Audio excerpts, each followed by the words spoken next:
ونستغفره ونؤمن به ونتوكل عليه ونعوذ بالله من شرور أنفسنا ومن سيئات أعمالنا من يهده الله فلا مضل له ومن يضلل فلا هادي له وأشهد أن لا إله إلا الله وأشهد أن محمدا عبده ورسوله أما بعد فقد قال الله تعالى في القرآن الكريم والفرقان المجيد فأعوذ بالله من الشيطان الرجيم بسم الله الرحمن الرحيم يا أيها الناس اتقوا ربكم الذي خلقكم من نفس واحدة وخلق منها زوجها وبث منهما رجالا كثيرا ونساء واتقوا الله الذي تساءلون به والأرحام إن الله كان عليكم رقيبا وقال تعالى أيضا يا أيها الذين آمنوا اتقوا الله حق تقاته ولا تموتن إلا وأنتم مسلمون اللهم صل على محمد وعلى آل محمد كما صليت على إبراهيم وعلى آل إبراهيم إنك حميد مجيد اللهم بارك على محمد وعلى آل محمد كما باركت على إبراهيم وعلى آل إبراهيم إنك حميد مجيد رب اشرح لي صدري ويسر لي أمري واحلل عقدة من لساني يفقهوا قولي أيها الإخوة في الله أوصيكم وإياي أولا بتقوى الله அளவற்ற அருளாளனும் நிகரில்லா பேரன்புடையோனுமாகிய அல்லாஹ்வின் திருப்பெயரை போற்றி புகழ்ந்து ஆரம்பிக்கிறேன். அல்லாஹ்வினுடைய அருளும் கிருபையும் நபிகள் நாயகம் ஸல்லல்லாஹு அலைஹி வஸல்லம் அவர்கள் மீதும் அவர்களின் குடும்பத்தார்கள் சஹாபாக்கள் ஏனைய இந்த சபையிலே பங்கெடுத்திருக்கிற என் மீதும் உங்கள் மீதும் என்னுடைய உங்களுடைய தாய் தந்தை என்னுடைய உங்களுடைய குடும்பத்தினர் மீதும் நமது குடும்பத்தில் நண்பர்களில் வாழ்ந்து மன்னரைகளில் இருப்பவர்கள் மீதும் அல்லாஹ்வின் கருணையும் மன்னிப்பும் என்றென்றும் நிலவட்டுமாக. அன்பிற்கினிய சகோதர சகோதரிகளே, பெரியோர்களே, தாய்மார்களே, அல்ஹம்துலில்லாஹ் அல்லாஹ் ரப்பல் ஆலமீன் மீண்டும் ஒரு ஜும்ஆ நாளை எனக்கு உங்களுக்கு இங்கே தந்திருக்கிறான். எல்லா வகையான நலவோடு ஆரோக்கியத்தோடு மன நிம்மதியோடு முழுமையான ஆஃபியத்தோடு அல்லாஹ் என்னையும் உங்களையும் வாழ வைத்து என்னுடைய உங்களுடைய முந்திய பிந்திய பாவங்களை எல்லாம் மறைத்து மன்னித்து நாளைய மறுமையில் அகிலத்தின் அருட்கொடை அண்ணல பெருமானார் கண்மணி நாயகம் ஸல்லல்லாஹு அலைஹி வஸல்லம் அவர்களோடு சொர்க்கத்திலே ஒன்றாக இருக்கிற உயர்ந்த வாக்கியத்தையும் அல்லாஹ்வை எல்லா நேரத்திலையும் எல்லா இடத்திலையும் அஞ்சி நடக்கக்கூடிய உயர்ந்த நிலைகளையும் நம் அனைவருக்கும் அல்லாஹ் தந்து அருள் புரிவானாக. அன்பானவர்களே, இன்றைய தலைப்பாக அபரார்கள். நிறைய குர்ஆனுடைய வசனங்களில் நீங்கள் அபரார் என்கிற வார்த்தையை கேள்விப்பட்டிருப்பீர்கள் இல்லையா? யார் அந்த அபரார்கள்? அபரார்கள் என்றால் யார்? இங்கு அமர்ந்திருக்கக்கூடிய உங்களுடைய உள்ளத்திலே கேள்வி கேளுங்கள். நான் அல்லாஹ் நேசிக்கக்கூடிய, அல்லாஹ்வுடைய திருப்பொருத்தத்தை அடையக்கூடிய, அல்லாஹ்வுடைய முழுமையான ரஹ்மத்தை பெற்று தரக்கூடிய அந்த பட்டத்தை பெற்று விட்டேனா? பல பேர், ஒரு சிலர்கள் தெரிந்திருக்கலாம், ஒரு சிலர் யோசிக்கலாம், அபரார்கள் கேள்விப்பட்ட மாதிரி இருக்குது. அபரார்கள் என்றால் யார்? அபரார்களுக்குரிய தன்மை என்ன?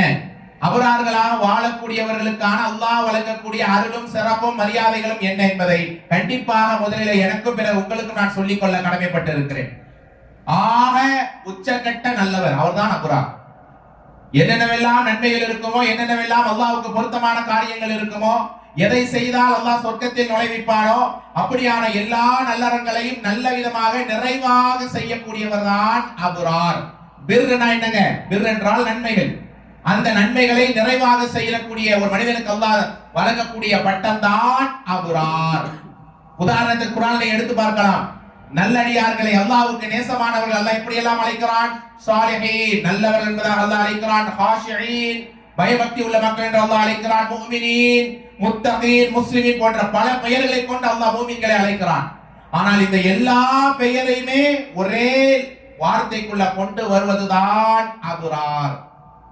இந்த எல்லா விஷயங்களும் ஒரு ஆள்கிட்ட இருக்குன்னு அவர் தான் அபரார். அல்லாஹ்வுடைய அச்சமா இருக்கும், அல்லாஹ்வுடைய நேசமா அதற்காக வாழக்கூடிய பண்பு இருக்கும், அல்லாஹ்வுக்காக தன்னுடைய வாழ்க்கையை முழுமையாக அர்ப்பணிப்பாரா அந்த பண்பு இருக்கும். நல்ல கணவனா, நல்ல மனைவியா, நல்ல இளைஞனா, நல்ல இறைவனுக்கு பொருத்தமான எல்லா நேரத்திலும் அல்லாஹ்வை பயந்து வாழக்கூடிய ஒரு மனிதனாக அவன் இருப்பான். அவன் தான் அபரார். அப்படி நானும் நீங்களும் அபரார் என்கிற அந்த பட்டத்தை சுமந்து தான் தோழர்களே, தாய்மார்களே, இங்கே அமர்ந்திருக்கிறோமா என்று கொஞ்சம் யோசித்து பாருங்கள். நம்முடைய வாழ்க்கையில துஆக்களில் என்னைக்காவது யா அல்லாஹ் அபரார்களாக எங்களை வாழவை. ஏனென்றால் வெறும் வந்தோம் போனோம் பெயர் தாங்கிகளாக வாழ்ந்தோம் என்பதல்ல. இன்னைக்கு பல சமுதாயத்தை பார்க்கலாம், பல மக்களை பார்க்கலாம்.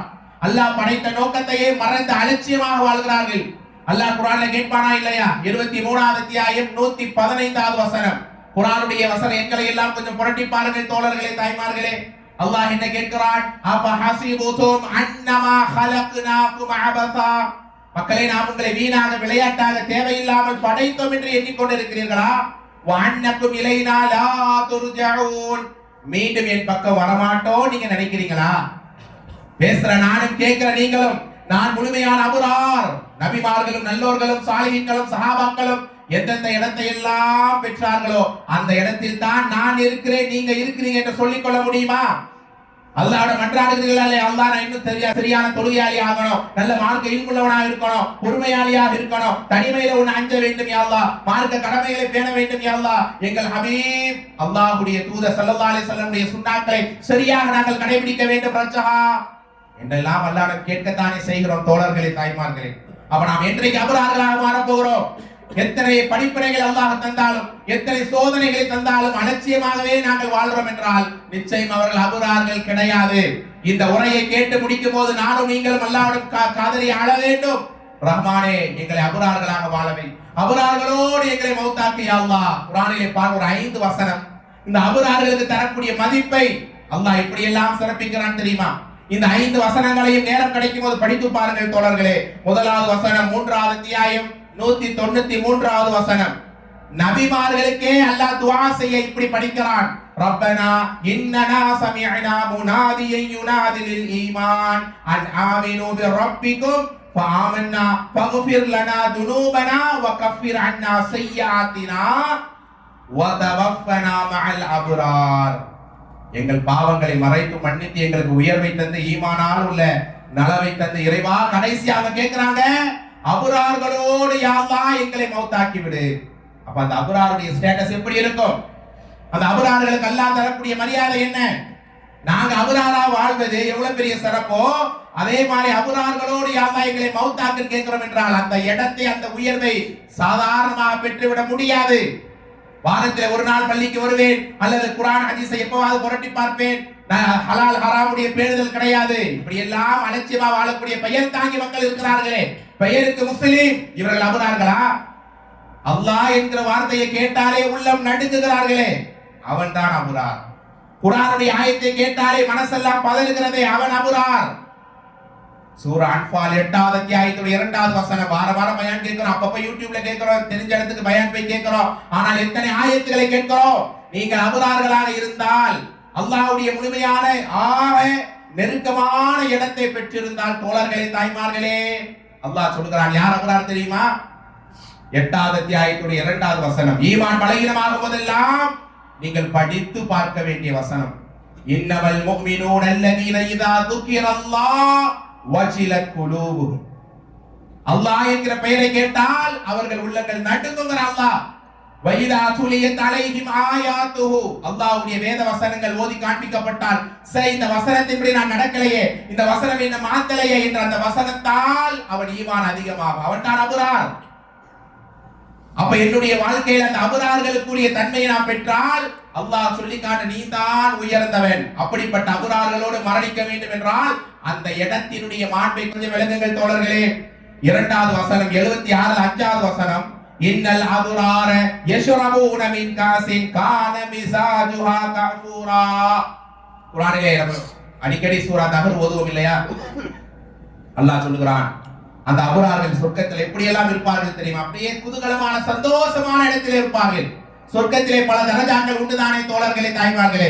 ஆனா இந்த அபரார்களுக்கு அல்லாஹ் தரக்கூடிய இடம் ஆக உயர்ந்த இடம். கற்பூரம் கலந்த அந்த நீரை, அந்த புகழையை அவர்கள் அருந்திக் கொண்டே இருப்பார்கள். அப்படின்னா என்ன அர்த்தம்? சுகபோகமான வாழ்க்கையில இருப்பார்கள். நாம் ஏன் ஏங்குறோம் தோழர்களே? நாம் என்ன ஆசைப்படுகிறோம் தாய்மார்களே? அல்லாஹ்வே ரஹ்மானே, எங்களுக்கு அந்த சொர்க்கத்தில் உயர்ந்தத்தை தாயா அல்லாஹ். தட்டு தடுமாறி சொர்க்கம் செல்வார்கள், அதுவே பெரிய ஒரு அருட்கொடைதான். ஆனால் யா அல்லாஹ் நபிமார்களோடு சாலிஹீன்களோடு, ஏன் எங்களுடைய ஹபீப் அல்லாஹ்வுடைய தூதரோடு நாங்கள் அவங்க தோள் தொட்டு நாங்கள் சொர்க்கம் செல்ல வேண்டும் ரச்சா என்று நாம் கேட்கிறோமா இல்லையா? அவர்தான் அபுரார். சொர்க்கத்தில் மகிழ்ச்சியான அந்த குவளையிலே அந்த கற்பூரம் கலந்த நீரை அருந்திக் கொண்டிருப்பார். 3வது ஆயத்திலே அல்லாஹ் சொல்லி காட்டுகிறான் 83ல 18வது வசனம், கல்லா இன்ன கிதாபல் அபுராரி லஃபி இல்லியீன். நல்லவர்களுடைய பதிவேடு இல்லியீன். ரூஹை எடுத்தவுடன் ஏறு வானத்துக்கு கொண்டு போய் என்ன செய்வாங்க? நல்லவருடைய பதிவேடான இல்லியீனிலே நம்ம ரூஹை பதிவு செய்வார்கள். அந்த இல்லியீனிலே பதிவு செய்யப்படக்கூடிய முதல் ஸ்டேட்டஸ், முதல் நிலை கொண்டவர்கள் தான் இந்த அபுரார்கள். அந்த அபுரார்களுக்குரிய தகுதி தன்மை இந்த உரையின் மூலமாக நீ அல்லாஹ் நான் வளர்த்திக் கொள்வேன் யா அல்லாஹ், என்னை நீ அபுரார்கள் லிஸ்ட் சேர்க்கணும் யா அல்லாஹ், என் தாய் தந்தையை சேர்க்கணும் யா அல்லாஹ், என் குடும்பத்தாரை சேர்க்கணும் யா அல்லாஹ் என்று இந்த இடத்திலேயே கேளுங்கள். இல்லியீனிலே அவர்கள் பதிவு செய்யப்பட்டு விட்டால் அவருடைய நிலை எவ்வளவு சிறப்பு, எவ்வளவு கண்ணியம், எவ்வளவு மேன்மை. ஆனால் இந்த எந்த நிலையும் புரியாமல் பாவிகளாக வாழ்ந்தால் சிஜ்ஜீன், பூமிக்கு அடியில இருக்கிற அந்த பாவிகளின் பதிவேட்டிலே தான் பதிவு செய்யப்படுவார்கள். இப்படி அபுரார்களுக்கு அல்லாஹ்வுடைய மதிப்பை எப்படி அல்லாஹ் சொல்கிறான்? இன்னொரு ஆயத்தையும் கேளுங்க. 5 வசனத்துல 4வது வசனம் 83வது அத்தியாயத்துடைய 22வது வசனம், இன்னல் அபுரார லஃபீ நஈம். அந்த அபுரார்கள் அப்படியே சுகபோகமான சொர்க்கத்தை அல்லாஹ் என்ன சொல்றான்? எவ்வளவு நமக்கு எக்ஸைட் பண்றான் பாருங்க, எவ்வளவு சந்தோஷத்தை கொடுக்கிறான் பாருங்கள். நம்ம ஒவ்வொரு நேரமும் அல்லாஹ்ட்ட கேட்கிறோம், அல்லாஹ் எனக்கு சொர்க்கத்தை தான், நரக விடுதலை தா என்று. அப்ப அந்த சொர்க்கத்திலேயே நஈம் என்கிற சுகபோகமான சொர்க்கத்தில் அல்லாஹ் அபுரார்களை தான் வைப்பான். அல்லாஹ்விடம் கேளுங்கள் தோழர்களே, தாய்மாரி, அல்லாஹ் எங்களை ஆவரேஜான மனிதனை ஆக்கி விடாதே, பெயர் தாங்கி முஸ்லிம்களை ஆக்கி விடாதே. இன்னைக்கு எத்தனை மக்களை பார்க்கிறோம், அல்லாஹ்னா தெரியாது, ரசூல் என்றால் தெரியாது, மார்க்கம் என்றால் தெரியாது. எப்படி அபுரார்களாக நாங்கள் இடம் பிடிப்போம்? இந்த சபையில் அமர்ந்திருக்கிறவங்க ஒவ்வொருடைய முகத்தை பார்த்து நான் கேட்கிறேன், அல்லாஹ்வை பற்றி முழுமையாக அறிந்து விட்டோமா? அல்லாஹ்வுடைய சிபத்திலே ஒரு 10-20 அறிந்து வைத்திருக்கிறோமா? அல்லாஹ் நாடியே அல்லாஹ் ரஹ்மத் செய்த மக்களை தவிர. உயிருக்கு மேலாக ரசூலுல்லாஹ்வை நேசிக்கிறோம் என்று சொல்கிறோமே, அந்த அகிலத்தின் அருட்கொடை அண்ணலம் பெருமானார் கண்மணி நாயகம் ஸல்லல்லாஹு அலைஹி வஸல்லமுடைய வாழ்க்கை வரலாறு எனக்கு ஃபுல்லா தெரியும் அப்படின்னா எத்தனை பேர் கை தூக்க தயார்? யோசித்து பாருங்க. எத்தனை பேர் குர்ஆனை சரளமாக தஜ்வீதோடு முறைப்படி ஓத தயார்? எத்தனை பேர் கோபத்தை அடக்குறீர்கள்? மூமின்களுடைய பண்பை எல்லாம் அல்லாஹ் பேசுவானே. சூரா அன்ஃபாலை படித்து பாருங்கள். சூரா அல் மூமினூன் 23வது அத்தியாயத்தை படித்து பாருங்கள். அல்லாஹ் சொல்லி அப்படியே உண்மையான மூமின்கள் யார் பட்டியல் போடுகிறான். தொழுகையில உள்ளச்சத்தோட இறையச்சத்தோட இருக்கிறோமா? ஒரு வாரத்தில் தொழக்கூடிய தொழுகையில சிறந்த தொழுகை ஃபஜர் இல்லையா? இன்னைக்கு காலையில சரியாக பள்ளி ஜமாத்தோட எத்தனை பேர் ஃபஜர் தொழுது விட்டு இங்க அமர்ந்திருக்கிறீர்கள்? அல்லாஹ் அருள் செய்தவர்களை தவிர. எப்படி நாங்கள் அபரார்களாக மாறப் போகிறோம்? எப்படி நஈம் என்கிற சொர்க்கத்தில் அல்லாஹ் இடத்தை தருவான்? கொஞ்சம் நாம் எங்களை மாற்றிக்கொள்ள வேண்டும் அன்பானவர்களே. அல்லாஹ் இன்னொரு ஆயத்திலே சொல்றான். இதெல்லாம் சொல்லிட்டு 3வது அத்தியாயத்துடைய 198வது வசனம், அந்த ஆயத்தில் அல்லாஹ் என்ன சொல்றான் தெரியுமா? லாக்கினில் லதீன தகவ் ரப்பஹும் லஹும் ஜன்னாத். அப்படியே சொல்றான், இறையச்சமுள்ளவர்கள் பல சொர்க்கத்தை நாம தரோம். அப்படியே சொல்லிட்டு அல்லாஹ் வரும்போது கடைசி அல்லாஹ் சொல்ற லைனை பாருங்க, வமா இந்தல்லாஹி கைருல் லில் அப்ரார். அபுரார்களுக்காக நான் தயாரித்து வைத்திருக்கிற, நான் ஏற்படுத்தி வைத்திருக்கிற சிறப்பை என்னை தவிர யாரும் அறிய முடியாது. மீண்டும் ஒரு முறை சொல்கிறேன், அபுரார்களுக்காக நான் வைத்திருக்கிற அந்த சிறப்பை, ஹைரை, அல்லாஹ்வாக என்னை தவிர யாரும் அறிய முடியாது. எவ்வளவு பெரிய சிறப்பு, எவ்வளவு பெரிய கண்ணியம். இந்த துனியாவுடைய பதவிக்கும் பட்டத்துக்கும் அங்கீகாரத்துக்கும் ஏங்கி ஏங்கி நிற்கிறோமே. இந்த உரைக்கு பின்னால் என்னுடைய ஈமானை புதுப்பித்துக் கொண்டேன், என் தொழுகையை அழகுபடுத்திக் கொண்டேன், மார்க்க கல்வியிலே ஆர்வப்பட்டுக் கொண்டேன், நல்ல கணவனா, நல்ல மனைவியா, நல்ல இளைஞனா, வெளிப்படையிலேயும் தனிமையிலும் அல்லாஹ்வே உன்னை பயந்து நடக்கிறேன் என்கிற அந்த உள்ளுணர்வு இருந்தால் நாங்கள் அபுரார்கள் தோழர்களே, தாய்மார்களே. அபுரார் என்பது வெறும் அல்லாஹ்க்கு செய்யக்கூடிய கடமை மட்டுமல்ல. அல் முராத் பில் அபுரார் அல் காயிபுன பி ஹுகூகில்லாஹ் வ ஹுகூக் இபாதிஹி. அல்லாஹ்க்கு செய்யற கடமையை பெர்ஃபெக்ட்டா செய்வாரே, மனிதர்களுக்கு செய்ய வேண்டிய கடமைகளையும் சரியாக செய்வார். அவர்தான் அபுரார். அப்படி நாங்க நடக்கிறோமா? சரியாக தொழக்கூடிய, சரியாக அமல் செய்யக்கூடிய மனிதர் கூட உறவுகளை துண்டித்து வாழ்றார்களா இல்லையா? மனுஷனை ஏனமா பார்க்கிறாங்களா இல்லையா? கஷ்டப்படுற மனிதர்களை பார்த்து அலட்சியமா நடக்கிறாங்களா இல்லையா? யோசித்து பாருங்கள் தோழர்கள். அப்ப உண்மையான அபுரார்கள் யார்? அல்லாஹ்வுடைய கடமையும் செய்வான், சமுதாயத்துக்குரிய கடமைகளையும் செய்வார்கள். இது ஒரு பெரிய பாடம். ஒரு 3 பண்புகள் அபுரார்களுடைய ஆக உயர்ந்த பண்பாக அல்லாஹ் பேசுறான். அபுரார்களுக்கு எல்லா நன்மையும் எல்லா நலவுமே அபுரார்கள் தான், அதற்குரிய பண்புகள் தான். ஆனா ஒரு 3 பண்பு குர்ஆனிலே நீங்கள் படித்து பாருங்கள். அதே சூராவுடைய 76வது அத்தியாயத்துடைய 5 முதல் 10 வரை, 76வது அத்தியாயத்துடைய 5 முதல் 10 வரை கொஞ்சம் படித்து பாருங்கள் தோழர்களே. அந்த அபுரார்களுக்குரிய பண்பை எல்லாம் பேசுவான். முதலாவது அல்லாஹ் சொல்லுகிறான் யூஃபூன பின் நதர், அந்த அபரார்கள் நேர்ச்சைகளை நிறைவேற்றுவார்கள். நேர்ச்சை என்பது பற்றி தனி பாடம் உங்களுக்கு எல்லாம் தெரியும். அல்லாஹ்வுக்காக அவர் அனுமதித்த அமல்களில் நம்மளாக நேர்ந்து கொண்டு நம்ம என்ன செய்யறோம், யா அல்லாஹ் உனக்காக ஒரு நோன்பு வைக்கிறேன், யா அல்லாஹ் உனக்காக ஒரு 10 பேருக்கு சாப்பாடு, நம்முடைய அமல்களை எதா நாமே நியத்து வைத்துக் கொண்டு செய்வது, அதை பர்ஃபெக்டாக அபரார்கள் செய்வார்கள். அல்லாஹ் குர்ஆனில் சொல்லி காட்டுறான். அது மட்டுமல்ல தோழர்களே, இரண்டாவது பாடம் தான் முக்கியமான ஒன்று. அபராருடைய அந்த முக்கியமான 3 பண்புகளிலே இரண்டாவது பண்பு என்ன தெரியுமா? வயகாஃபூன யௌமன், அந்த அபரார்கள் ஒரு நாளை பயந்து கொள்வான். கான ஷர்ருஹு முஸ்ததீரா, அந்த நாளினுடைய தீங்கு எல்லா இடத்திலும் பரவிடும். மறுமையினுடைய நாளை பயந்து வாழ்வான் அபரார். முந்தைய காலங்கள் உண்டு தோழர்களே, நம்முடைய பிள்ளைகளுக்கெல்லாம் நாம சொல்லி வளர்ப்போம், மறுமையில் அல்லாஹ் விசாரிப்பான். எங்க பெற்றோர்கள் எல்லாம் முந்தைய மக்கள் எல்லாம் சொல்லுவாங்க, அல்லாஹ்ட்ட போய் நிக்கணும், பதில் சொல்லணும். இன்னைக்கு மறுமை என்றால் மறுமை வரட்டும் பார்க்கலாம். மறுமையை பற்றி ஒரு உபதேசம் செய்தால் கூட இந்த மௌலவிக்கு வேற வேலை இல்லை, மறுமையை பற்றியே பேசுவார், வானத்துக்கு மேலதான் பேசிக் கொண்டிருப்பார் என்றெல்லாம் சொல்லக்கூடிய சமுதாயம் தானே அல்லாஹ் பாதுகாக்க வேண்டும். நாளை மறுமையில நான் இருப்பேன். இந்த டென்ட்ல இருக்கிறோம், என்னதான் ஏசி இருந்தாலும் ஒரு மாதிரி ஒரு டிஸ்டர்பா இருக்கா இல்லையா? ஆனா நாளை மஹ்ஷர் மைதானத்திலே தோழர்களே, தலைக்கு ஒரு ஜான் வெப்பம், ஒரு ஜானுக்கு மேலதான் அந்த சூரிய ஒளி இருக்கும். அந்த இடத்துல நான் நிற்பேன், நீங்கள் நிற்பீர்கள். பயான் முடிச்ச உடனே சாப்பிட்டமா கிளம்பமா இருப்போம் தானே? இங்கேயே 2 நாள் இருக்கிறா இருப்போமா? அரஃபா டென்ட்லையும் மினாவிலையும் மக்கள் ஹாஜிகள் பட்ட எப்படா நம்ம 12 கல்லடிச்சு கிளம்புவோம், அரஃபால மாடி இருக்க முடியலையே அப்படின்னு என்னவெல்லாம் கூக்குரலிட்டார்கள். ஆனால் நாளை மறுமையிலே நான் நிற்பேனே. எத்தனை ஆண்டுகள்? 1 நாளா 2 நாளா? இன்ன யௌமன் இன்தல்லாஹி அல்ஃப ஸனத்தின் மிம்மா தஉது, நீங்கள் கணக்கிடுவதிலேயே 1000 ஆண்டுகள் அங்கே நிற்க வேண்டும். அந்த மறுமையை நாம் ஒரு நாளைக்கு ஒரு தடவையாக நினைத்து பார்த்தோமா? கையேந்தி துவா கேட்டால் 10 நிமிஷம் துவா கேட்கிறோம்னா 9 நிமிஷம் அல்லாஹ் நாடியவை தவிர துனியா, ஆசை, பட்டம், பதவி கேட்க வேண்டும் தான். ஆனால் தோழர்களே, அல்லாஹ்வுடைய ரசூல் மறுமை நாளை, அந்த நாளுடைய நெருக்கடியை விட்டு துவா செய்வார்கள். அந்த மறுமை நாள் வராதா? மறுமையை நான் இருக்க மாட்டேனா, நீங்கள் இருக்க மாட்டீர்களா? அந்த மறுமையை பற்றியான ஆயத்துக்களை கேட்டால் உள்ளமெல்லாம் நடுங்க வேண்டுமா இல்லை? அவன் தான் அபரார். நேர்ச்சியை நிறைவேற்றுவார்கள். அல்லாஹ்வுடைய அந்த நாளை பயந்து பயந்து தன்னுடைய துனியாவுடைய வாழ்க்கை அமைத்துக் கொள்வார்கள். அப்படி ஒரு நிலை இருக்குதா? ஏன் அல்லாஹ்வுடைய ரசூல் அகிலத்தின் அருட்படை ஸல்லல்லாஹு அலைஹி வஸல்லம், அல்லாஹும்ம இறைவா இன்னி அஊது பிக மின் ضيق துன்யா வ மின் ضيق மகாமி யௌமில் கியாமா துஆ கேட்பாங்க. யார் எப்படிப்பட்ட ரசூலுல்லாஹ்? நாளை சொர்க்கத்தில் நான் தான் முதல் நபராக கதவை தட்டுவேன். அப்படிப்பட்ட அல்லாஹ்வுடைய தூதர். கௌசர் நீர் தடாகத்தை அல்லாஹ் வழங்கி கண்ணியப்படுத்துவான். அப்படிப்பட்ட அல்லாஹ்வுடைய ரசூல். அல்லாஹ்வுடைய ரசூல் தான் அல்லாஹ்ட்ட முதல் நபராக பேசுவார்கள், ஷஃபாத் தேடி தருவார்கள். அப்படிப்பட்ட ரசூலுல்லாஹ் மறுமையினுடைய நாளை பற்றியான வசனம் இறங்கி விட்டாலே தேம்பி தேம்பி அழுது இருக்கிறார்களே. மறுமையிலே அல்லாஹ் என்னை சாட்சியாக கொண்டு வருவான் என்கிற வசனம் படிக்கும் போது அப்படியே தானத்தானே அழுதார்களே. மறுமையிலே அல்லாஹ் என்னை சாட்சியாக ஆக்குவானே, என் நிலைமை என்ன என்று சொல்லி அந்த ஆயத்தை படித்தெல்லாம் அழுத வரலாறை படிக்கிறோம் தானே. அப்ப அந்த மறுமையை பத்தி கேட்டால் என் உள்ளம் என்ன? மறுமையில இப்ப அல்லாஹ் எங்களை எழுப்புறான்னா எங்களுக்கு மாஷா அல்லாஹ் நாங்க போதுமான இபாதத்தை செஞ்சுதான் நிற்கிறோம் என்ற அந்த மன நிறைவு எனக்கு இருக்கா அல்லது உங்களுக்கு இருக்கா?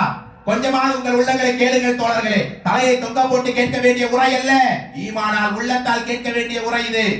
அந்த மறுமையினுடைய நாளினுடைய நெருக்கடியை விட்டு இறைவா ரச்சஹா எங்களை காப்பாத்து என்று பெருமானாரே துஆ செஞ்சிருக்கிறாங்க. அந்த மறுமையினுடைய நெருக்கடி, மறுமை அல்லாஹ் எங்களை விசாரிப்பான், மறுமையில் அல்லாஹ் எங்களை உறுப்புகளை பேச வைப்பானே, இதையெல்லாம் ஒரு நாளைக்கு ஏன் ஒரு வாரத்திலே ஒரு முறையாவது நினைத்து நாங்கள் எங்கள் ஈமானை புதுப்பித்தால் அவர் தான் அபரார். முஅத்தா என்கிற போர்க்களம் ஒரு வரலாறு கேளுங்கள். முஅத்தாவுடைய போர்க்களத்தில் உங்களுக்கு எல்லாம் தெரியும் தானே. முதலாவது ஸெய்த் போர் தளபதியாக இருந்து கொல்லப்படுவார். இரண்டாவது ஜாஃபர் ரலியல்லாஹு போர் தளபதியாக இருந்து கொல்லப்படுவார். மூன்றாவது யார்? அப்துல்லா பின் ரவாஹா ரலியல்லாஹு அன்ஹு. அவங்க என்ன செய்வாங்க? போரிலே கலந்து கொள்வார்கள், அவரும் கொல்லப்பட்டு விடுவார். இந்த 2 பேர் என்ன செஞ்சாங்க? ஸெய்த் ரலியல்லாஹு அவர்களும் ஜாஃபர் ரலியல்லாஹு அவர்களும் முந்தியே போயிட்டாங்க போர்கள். இவங்க என்ன செய்யறாங்க? மூணாவது சஹாபியான அப்துல்லா பின் ரவாஹா அந்த நைட் இருந்து விட்டு காலையில் ஃபஜருக்கு பிறகு கிளம்புவோமே என்று இருக்கிறார். காலை ஃபஜருடைய நேரம், தொழுகை நடக்கிறது. அந்த சபையை அலற அளவுக்கு அப்துல்லா பின் ரவாஹா அழுகிறார். தொழுது முடித்து விட்டு மக்கள் எல்லாம் அவரை சூழ்ந்து கொண்டார்கள். அப்துல்லா பின் ரவாஹா, ஏன் அழுகிறீர்கள்? உங்கள் அழுகைக்குரிய காரியம் என்ன? குடும்பத்தை விட்டு பிரிய போகிறோம், இனி இந்த துனியா இல்லை. ஏன் அவர் போரில் கலந்து கொல்லப்பட்டுவார், உறுதியாக இறந்து விடுவார் தானே. போரிலே கொல்லப்பட்டு எந்த ஒரு அந்தஸ்தை அவர் அடைய போகிறார் தோழர்களே. ஆனால் அவர் சொன்ன பதிலை கேட்டு உறவுக்காக, சொந்தங்களுக்காக, பந்தங்களுக்காக, துனியாவுக்காக நான் அளவில்லை. அவர் சொன்ன பதிலை கேளுங்கள். இந்த துனியா துனியா என்று வாழ்ந்த அல்லாஹ்வையே மறக்கிறார்கள், ஈமானற்ற மக்களாக இருக்கிறார்கள். அவருடைய கண்ணத்தில் அறைவதை போல உள்ள வார்த்தையை சொன்னார். ஃபஜ்ருடைய நேரம் இமாம் ஒரு சூரா ஓதினார், இமாம் ஒரு ஆயத்தை ஓதினார். அந்த வசனம் தான் என்னை அள வைத்தது. படித்து இந்த ஒரு ஆயத்தையா தயவு செய்து வீட்டுக்கு சென்றால் படித்து பாருங்கள். 19வது அத்தியாயம் 71வது வசனம். நாளைய மறுமையிலே சொர்க்கவாசியோ நரகவாசியோ வலுவழுப்பான அந்த நரகத்துக்கு மேல் அமைக்கப்பட்ட பாலத்தை கடக்காமல் சொர்க்கமே கிடையாது. நீங்க தொழுகையாளியா, நீங்க இபாதத்தாளியா, நீங்க நல்லவரா, நீங்க சொர்க்கங்கிற கன்ஃபர்மேஷன் ஆனவங்களா, நீங்க எல்லாரும் அந்த பாலத்தை கடக்கத்தான் செய்யும். சொர்க்கவாசிகள் ஈஸியா கடந்துருவாங்க, மின்னல் வேகத்துல கடந்துருவாங்க, வாகனத்துல கடப்பாங்க, இப்படி எல்லாம் பல வகைகள் இருக்குது. ஆனா அல்லாஹ் இந்த ஆயத்துல சொல்றான் 19:71வது வசனம், வ இன் மின்கும் இல்லா வாரிதுஹா கான அலா ரப்பிக ஹத்மன் மக்தியா. ஒவ்வொருவருமே அந்த பாலத்தை கடக்க வேண்டும், அதை உங்கள் மீது நான் விதியாக்கி விட்டேன். எல்லாருக்கும் அது உறுதியாக்கப்பட்ட நிலை. அந்த வசனத்தை படித்து மறுமை நாளை நினைத்து நான் அழுதேன். அப்துல்லாஹ் பின் ரவாஹா ரலியல்லாஹு சொல்கிறார், போரிலே கலந்து கொல்லப்பட இருக்கிறார். அந்த தோழர் அழுகிறார், மறுமையிலே ஒருவேளை அல்லாஹ் இந்த பாலத்தை என்னை கடக்க செய்ய வைத்து விட்டால், சறுக்கி நான் நரகத்திலே விழுந்து விட்டால் என் கதி என்ன, மறுமை பறிபோனது என்று அவருடைய நிலையில் அந்த ஆயத் தலை வைத்தது என்றால், இந்த ஆயத்தை நான் ஓதியிருக்கேன், நீங்கள் கேட்டிருக்கிறீர்கள். என்னைக்காவது அந்த சிராத்தை நான் கடக்கணுமே, அந்த பாலத்தை கடக்கும் போது என்னுடைய பாவங்களை கொத்தி கொத்தி இழுக்குமே என்கிற பயத்தோடு என்னுடைய பாவத்தை விட்டு, என்னுடைய தவறை விட்டு, என்னுடைய அலட்சியாட்டியங்களை விட்டு நீங்கி இருக்கிறேனா? அல்லாஹ் நாடிய மக்களை தவிர அந்த மறுமையினுடைய பயத்திலேயே இருப்பார் அந்த அபுரார். மூன்றாவது பண்பு என்ன தெரியுமா? முக்கியமான பண்பு தோழர்களே, வயுத்இமூன துஆம அலா ஹுப்பிஹி மிஸ்கீனன் வ யதீமன் வ அஸீரா. தனக்கு விருப்பமான மக்களுக்கு உணவளிப்பார்கள். ஏழைகள், அனாதைகள், கஷ்டப்படுற மக்களுக்கு அவங்க உணவளித்துக் கொண்டே இருப்பார்கள். இதுவும் அபராருடைய பண்பிலே ஒன்று. இந்திய காலங்கள் உண்டு, வெள்ளிக்கிழமை ஆகிவிட்டால் 10 பேருக்கு சாப்பாடு கொடுத்துட்டு தான் ஜிம்மா மேடைக்கே வருவோம். எதிர்க்க யாரையும் கஷ்டப்பட்டா இன்னைக்கு மாஷால்லா செய்கிறோம், ஆனா அங்கே ஆர்டர் கொடுத்துட்டு நீங்க அப்படியே கொடுத்துருங்க, அதுவும் ஓகேதான். ஆனால் நம்ம கையில ஏந்தி கொண்டு போய் நமக்கு உங்க உறவுகளில், உங்க சொந்தங்களிலே ஏழையாக அனாதையாக இருக்கிற மக்களை என்னைக்கா நீங்க போய் நலம் விசாரித்ததுண்டா? கூட வளர்ந்த அண்ணன் பசியில இருப்பார், சொந்தக்காரங்க ஒரு குடும்பம், ஒரு அண்ணன் சொல்றாரு, நான் ஆவோகன் இருக்கிறேன், ஒரு நாள் தம்பி வீட்டுக்கு போற, சகருக்கே சாப்பாடு இல்லை. அப்போதான் எனக்கு விவரமே புரியுது என்ன நிலைமை தோழர்களே. அப்ப நாங்க அல்லாஹ்வுக்கு வணங்குறோம், நன்மையை செய்யறவன் அல்ல. நம்முடைய ஈமான் அல்லாஹ்ட்ட நெருக்க வேண்டும். ஆனால் ஏழைகளுக்கும் அனாதைகளுக்கும் நம்முடைய பங்களிப்பு இருக்கும். அவரும் அபுரார். பெருமானார் அப்படியே ஒரு நேரம் கடந்து வராங்க. அந்த தெருவிலே ஒரு சிறுவன் அழுது கொண்டு இருக்கிறான். அந்த சிறுவனுடைய பெயர் என்ன? ஈபுனு அக்ரபா. பெருமானார் அப்படியே அந்த சிறுவனை அழைத்து கேட்டார்கள், அருமை சிறுவனே, ஏனப்பா நீ அழுகிறாய்? அந்த சிறுவன் சொல்லுகிறான், என்னுடைய அம்மா எனக்கு முன்னாடியே இல்லை, என் பாப்பாவும் கடந்த யுத்தத்திலே இறந்து விட்டார். அல்லாஹ்வுடைய ரசூலே, நான் ஒரு அனாதை, ஒரு எத்தீமினுடைய கவலை, தந்தை இறந்தவனுடைய கவலை நீங்கள் யோசித்து பாருங்கள். பெருமானார் ஸல்லல்லாஹு அலைஹி வஸல்லம் ஏழைகளை, அனாதைகளை, அடிமையாக இருக்கிற மக்களை தேடி சென்று அரவணைத்தார்கள். ரசூலுடைய பண்பினுடைய முக்கியமானதா இல்லையா? அப்போது பெருமானார் சரிப்பா அல்லாஹ் லேசாப்பான்னு ஆறுதல் சொல்லிட்டு போகல. உனக்கு தந்தையாக முஹம்மதாகிய நானும், உனக்கு தாயாக ஆயிஷா இருப்பதை நீ விரும்ப மாட்டியா? இப்னு அக்ரபா, உனக்கு வாப்பாமாவா நாங்க இருக்கிறோம். இதையும் ஆறுதலுக்காக சொல்லல. அடுத்த கடமை பெருநாள் வருகிறது. தோழர்கள் அறிவிக்கிறார்கள், பெருநாள் கடலிலே அந்த இப்னு அக்ரபாவுக்கு புத்தாடை அணிவித்து ஒரு கரத்தை ரசூலுல்லாஹ் பிடிக்கிறாங்க, இன்னொரு கரத்தை ஆயிஷா அம்மா பிடித்து கடலுக்கு அழைத்து வந்தார்கள். எங்கள் கண்களால் நாங்கள் பார்த்தோம். ஒரு மூமினுடைய பண்பை பார்த்தீர்களா? அல்லாஹ்க்கு செய்யக்கூடிய கடமை, மனிதனுக்கு செய்யக்கூடிய கடமை, இரண்டிலும் சரியாக இருப்பார். இப்படிப்பட்ட எல்லா நலவுக்கும் உரிய அபராராக நாங்கள் வாழணுமா இல்லையா? என்றைக்கு மரணம், என்றைக்கு இறுதி நாள் என்பது தெரியாது. ஆனால் அதற்குள்ளாக என்னுடைய ரப்பை, என்னுடைய ரஹ்மான் நான் நேசித்து சிறந்தவனாக வாழணுமா இல்லையா தோழர்களே? பாவங்களை விட்டு ஏதாவது ஒரு அலட்சியத்தை, இனிமேல் நான் இப்படி இருக்க மாட்டேன், நீ நேசிக்கிற அபராருடைய இடத்தை நான் பிடிப்பேன், என் குடும்பத்தை இறைவா நான் பிடிக்க வைப்பேன் என்கிற அந்த உறுதிமொழியோடு வாழ்ந்தால் நிச்சயமாக அபரார்களாக எங்களை வாழ வைத்து, அபரார்களாக அல்லாஹ் எங்களை மரணிக்க வைத்து, அபரார்களோடு அல்லாஹ் எங்களை நாளை மறுமையில உயர்த்தி சொர்க்கத்தில் எழுப்புவான் தோழர்களே. ஆக நம்முடைய அலட்சியங்களை, பாவங்களை குறைத்து உண்மையான முத்தகீன்களாக, அபரார்களாக வாழ்ந்து மரணிக்கிற நல்ல வாய்ப்பை எனக்கு உங்களுக்கும் நம் அனைவருக்கும் அல்லாஹ் தந்து அருள் புரிவானாக. வாஹிர் தஅவானா அல்ஹம்துலில்லாஹி ரப்பில் ஆலமீன்.